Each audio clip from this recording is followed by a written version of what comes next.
You know, the thing that keeps kids in school is relationships. It's not, the desire to get cognitive achievement. It's relationships. And if you don't have relationships, if you haven't been successful at, at joining healthy groups and functioning well in those groups because you're aware and tolerant, you're just going to be excluded.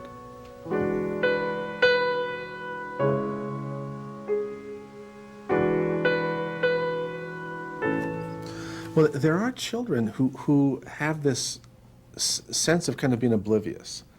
That they're not self-aware, so they'll overestimate how skilled they are at something, and they're not aware of other people. And part of that is related to the inability to develop self-regulation capabilities. Because all of these things I'm talking about, awareness, developing the capacity to be aware of others is a product of learning. And you cannot learn things if you don't pay attention to them.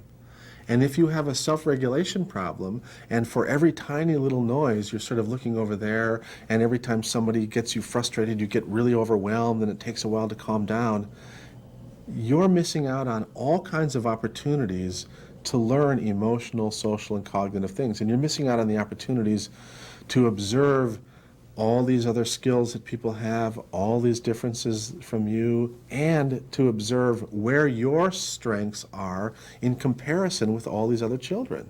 So you're completely oblivious.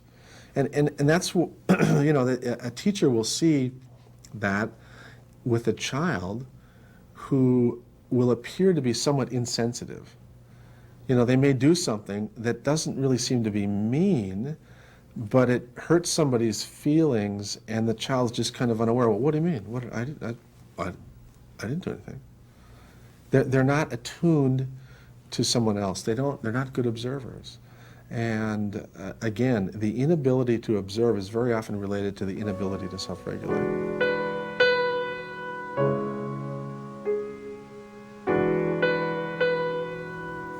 When children are aware, when they have this core strength of being able to read and sense things about other people, it means that they're going to ultimately be able to make these distinctions of similarity and difference that will help them form a connection with these other people, so that you can form healthy bonds with children based on some similarity.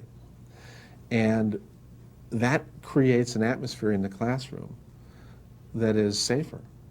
Children feel safer when they're connected to other people, when they have relationships with friends, when they have groups of connection. It makes them safer. And it also is a way to feel included. Children who are a part of a healthy group are much less likely to be marginalized and feel hostile and aggressive towards others. And when they get frustrated, even if a child has self-regulation problems, they want to lash out, there'll be a moment where their peer group can contain that, where a friend will say, don't do that, or he's okay, even though you might want to go after another child.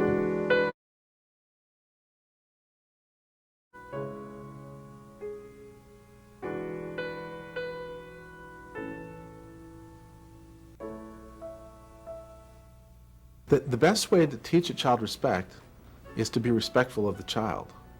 And that means that when a child is struggling with something, that you're understanding. If they don't master something quickly, that you're tolerant of their inability to master something. That when they do master something, you make sure that they get your praise, and that they get your praise when they try. In many ways, a child's sense of who they are is a product of what has been reflected back to them from important people in their lives. A coach tells them they're really a good athlete. A teacher tells them they're really smart. A parent tells them that they're really good.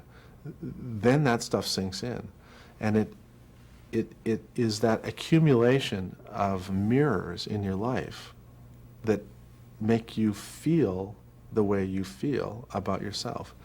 And sometimes those mirrors fade, or they go away, or sadly in some people's lives there aren't very many mirrors. They don't have very many relationships. They don't have people reflecting back that, you know what, you're a good person. You did a nice job. You know, people that have poverty of relationships have a very hard time developing these core strengths because all of them depend upon the capacity to form and maintain relationships and to be in the presence of other people. That's where you learn. That's where you learn respect. That's where you learn tolerance. That's where you learn how to be aware. That's where you learn how to self-regulate. That's how you learn how to do all of these things.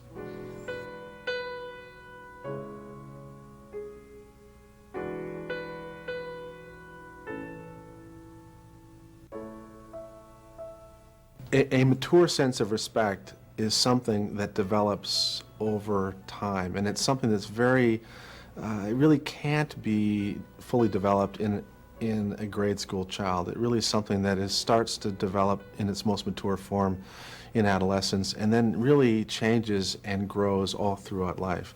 And it's the ability, really, to take someone and the attributes of that person that are very different from things that you're familiar with, things that you might initially have been afraid of or intolerant of, where you come to tolerate them, and then because of this maturity you develop in awareness that we're all part of a community and that it's great for our community to have people who are different.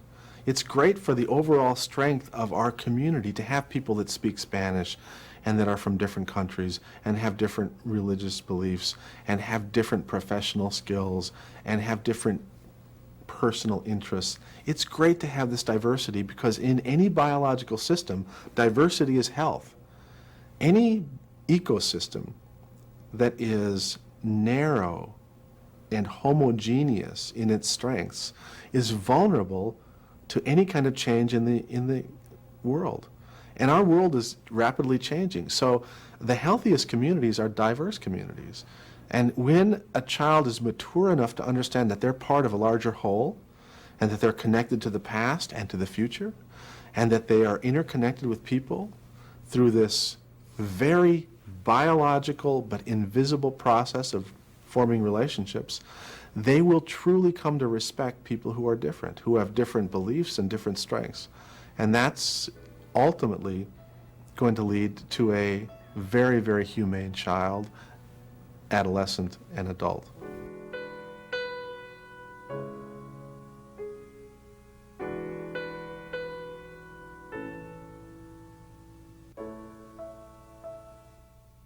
In order for a child, I think, to fully meet their potential to be humane, they have to develop this final core strength.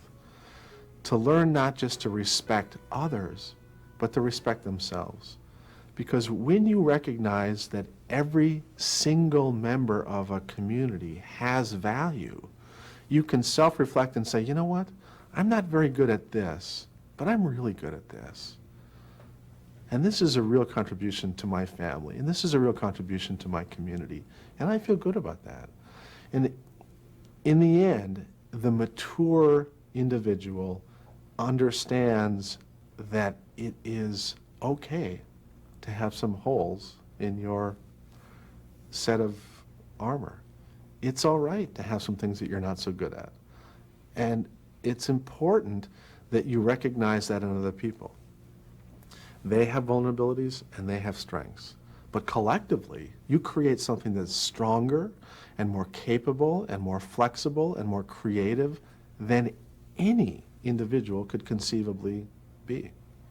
And that's what makes a healthy individual is a healthy community. And it's made up of all of us. And it's made up of all of our strengths. And it's made up of all of our weaknesses. And when we respect each other for those things, we'll all feel better about ourselves. We'll form healthier groups. We'll be more productive. And we'll be more creative. And we will be more humane. And I hate to be negative about that, but we are not raising children as effectively as we could as a broad culture. Far fewer of the children that we're raising are developing these core strengths than we need. And if we don't actively and aggressively promote environmental situations in the family, in the community, and in the schools that help facilitate the development of these skills, we're going to be lost.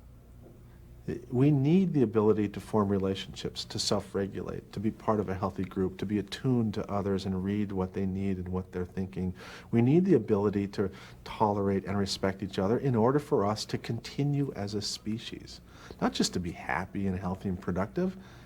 Our species is over if we don't have a certain percentage of people that develop these capabilities, period.